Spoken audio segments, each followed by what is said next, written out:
Lina vivait dans une petite maison modeste au cœur d'un village tranquille. La maison n'était pas grande, mais l'amour entre elle et sa mère, Amélie, était immense. Leur vie était simple, mais chaque moment était empreint de chaleur et de sacrifice. Amélie, veuve depuis plusieurs années, était une femme forte et déterminée, travaillant sans relâche comme couturière pour subvenir aux besoins de sa fille. Les journées d'Amélie étaient longues et épuisantes. De l'aube jusqu'au soir, elle cousait des vêtements pour ses voisins et amis. Bien que la tâche soit difficile, Amélie ne se plaignait jamais. Elle savait que chaque pièce de tissu qu'elle cousait permettait à Lina de grandir dans un environnement sain et aimant, même s'il vivait modestement. Chaque soir, lorsque le soleil se couchait et que les premières étoiles apparaissaient dans le ciel, Amélie s'assurait que Lina ait un repas chaud et qu'elle passe une bonne nuit de sommeil. Elle faisait de son mieux pour que chaque petite chose dans la maison soit impeccable, bien que les meubles fussent usés et les murs vieillissants. Amélie savait que le plus important était de montrer à sa fille qu'elle était aimée, qu'elle avait une mère qui ferait tout pour elle. Le père de Lina était décédé avant même sa naissance, et la petite boutique de bois qu'il avait laissée derrière lui, avec son toit rouillé et ses étagères en bois, servait maintenant de source de revenus. La boutique était petite, mais elle vendait l'essentiel pour la vie quotidienne, des biscuits, des allumettes, de l'eau en sachet et du savon. Ce n'était pas grand-chose, mais c'était ce qu'Amélie pouvait offrir. Après la mort de son mari, elle avait repris la boutique sans vraiment comprendre le fonctionnement du commerce.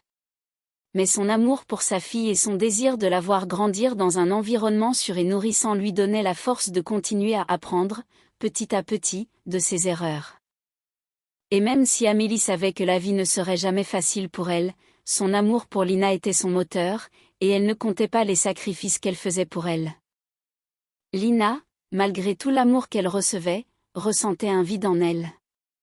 Elle voyait les autres enfants du village avec des jouets modernes, des chaussures étincelantes et des vêtements de marque. Chaque fois qu'elle apercevait ces objets de désir, elle se précipitait à la maison pour demander à sa mère de les lui acheter. Au début, Amélie cédait parfois, pensant que ce n'était qu'une phase passagère. Elle voulait que sa fille soit heureuse, même si cela signifiait parfois faire des sacrifices. Mais plus Lina grandissait, plus ses désirs devenaient grands. Elle ne voulait plus simplement une poupée, elle voulait la poupée la plus grande, la plus belle, celle avec les cheveux les plus longs. Elle ne se contentait plus de simples chaussures. Elle voulait celle que les filles du village arboraient fièrement, celle qui brillait au soleil, celle que tout le monde admirait. Si elle ne les obtenait pas, elle faisait une scène, se roulait par terre, hurlait, pleurait pendant des heures. Les voisins commençaient à s'inquiéter et murmuraient entre eux. « Vous ne pouvez pas lui donner tout ce qu'elle veut, » disait-il à Amélie. « Vous ne pouvez pas la gâter comme ça. » Mais Amélie, épuisée par le travail et les pleurs de Lina, continuait à céder. Elle ne voulait pas que sa fille souffre ou se sente inférieure aux autres. Pour elle, voir Lina heureuse était tout ce qui comptait. Mais à mesure que le temps passait, la situation devenait de plus en plus difficile. Les désirs de Lina ne semblaient jamais se calmer, et Amélie commença à se poser des questions. Peut-être qu'elle faisait une erreur en répondant systématiquement aux demandes de sa fille. Les murmures des voisins devinrent de plus en plus insistants. « Madame, vous ne pouvez pas continuer ainsi. Vous devez lui apprendre la valeur des choses, » lui disait-il. Amélie commença à douter. Elle aimait profondément Lina, mais elle savait qu'elle devait la préparer à la réalité de la vie. Et dans la vie, tout n'était pas donné. Il fallait se battre pour ce que l'on voulait. Un jour, alors que Lina faisait une nouvelle scène pour obtenir une nouvelle paire de chaussures, Amélie prit une décision. Elle dit non. C'était un non ferme, un non définitif. Lina, furieuse, se roula par terre, hurlant de frustration. Amélie, le cœur brisé, ne fléchit pas. Elle savait que c'était pour le bien de sa fille. Chaque larme de Lina déchirait son âme, mais elle se savait obligée de résister. « Je t'aime, Lina, mais tu dois apprendre que tout ce que tu veux ne peut pas être obtenu d'un claquement de doigts, » lui dit-elle doucement. Ces mots, bien qu'aimants, résonnèrent dans la tête de Lina comme un coup de marteau. Elle ne comprenait pas pourquoi sa mère était si dure avec elle. Pourquoi ne pouvait-elle pas simplement lui acheter ce qu'elle voulait? Amélie, en silence, la regarda pleurer, son cœur saignant à chaque pleur de sa fille. Mais elle savait qu'en disant non, elle donnait à sa fille un cadeau plus précieux que tout l'or du monde, la sagesse de se contenter de ce qu'elle avait. Lina grandit. Et avec l'adolescence, ses désirs devinrent de plus en plus intenses. Elle devint obsédée par la mode, par les tendances, par l'apparence. Elle regardait les filles de la ville, ces filles qui avaient des vêtements de créateurs, des sacs à main chics, des chaussures hors de prix, et rêvait de leur ressembler. Chaque jour, elle s'imaginait dans la peau de ces filles, marchant avec confiance, admirée de tous.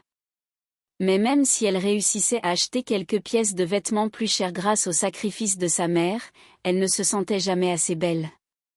Elle ressentait toujours un vide. Les conseils de sa mère, qui lui disaient de se contenter de ce qu'elle avait, devenaient de plus en plus agaçants pour Lina.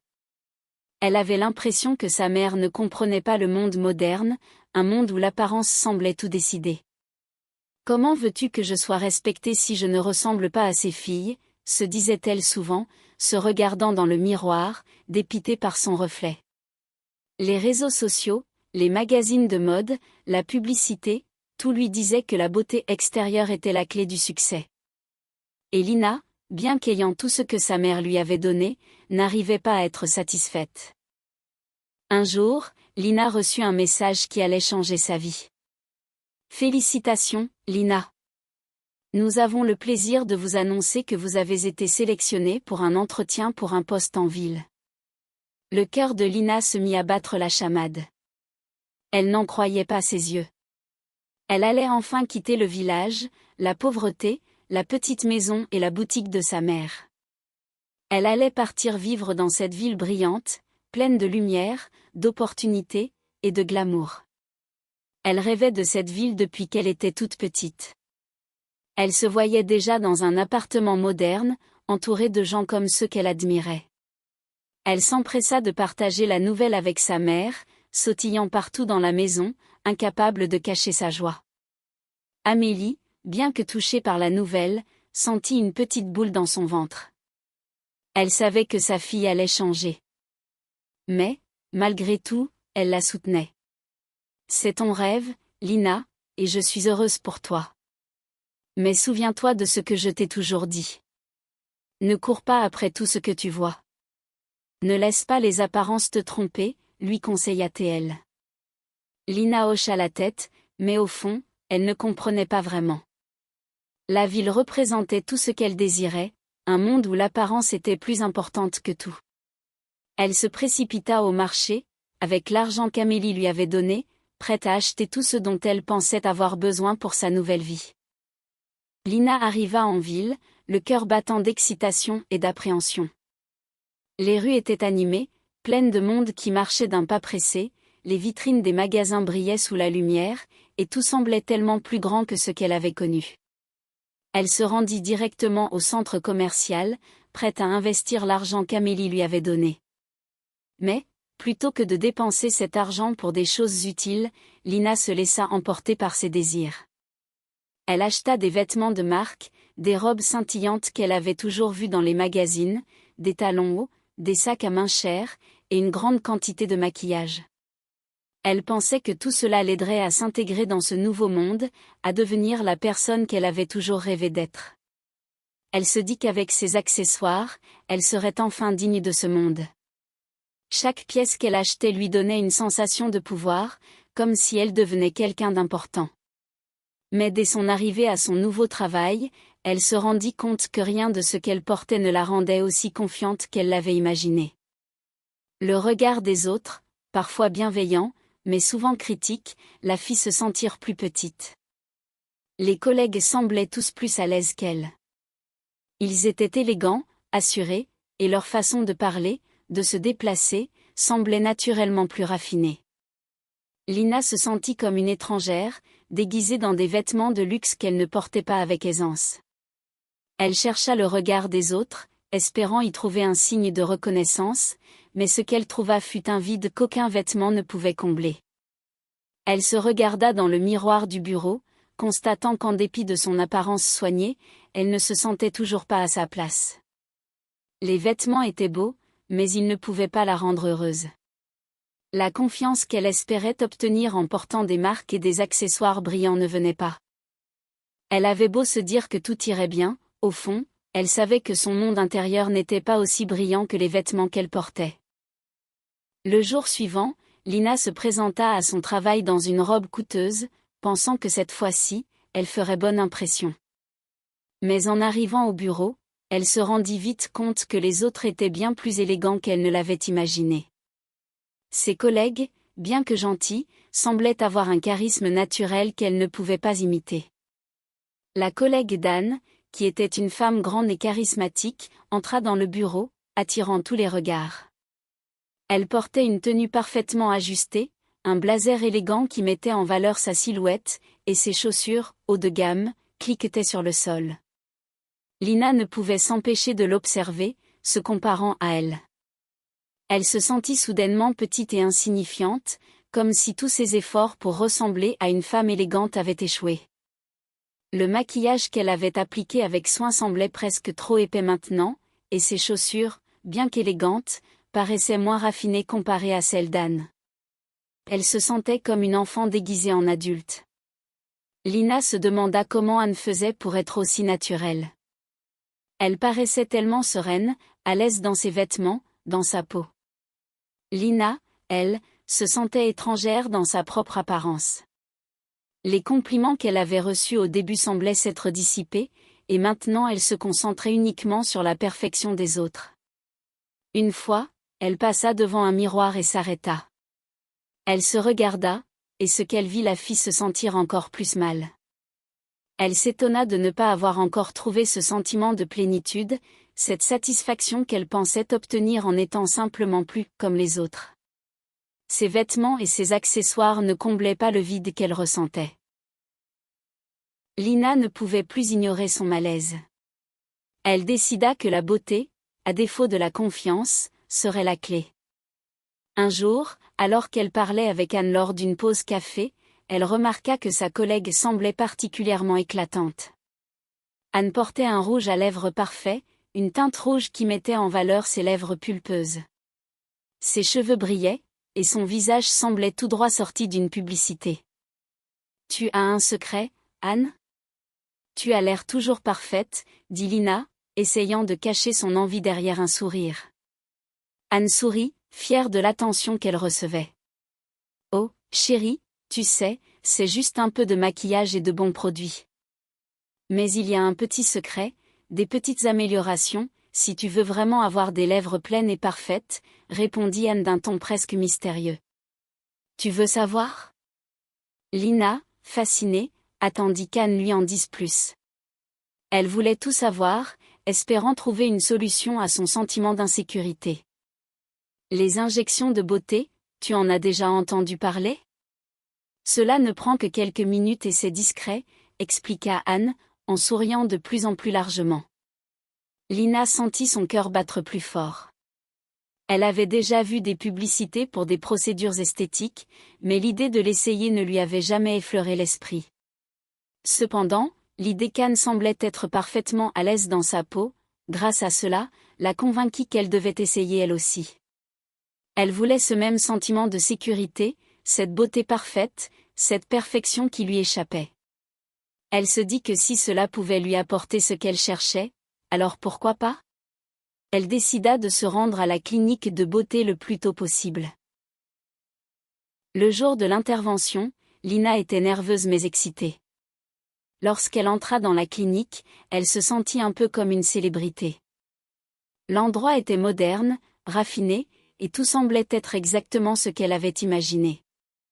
L'esthéticienne la prit en charge, la préparant pour la procédure, lui expliquant chaque étape.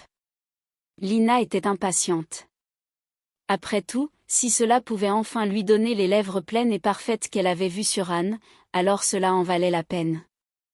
L'intervention se passa rapidement, et après quelques injections, elle se regarda dans le miroir. Elle était éblouie par le résultat. Ses lèvres étaient plus grandes, plus pleines, et parfaitement dessinées. Elle sourit, heureuse.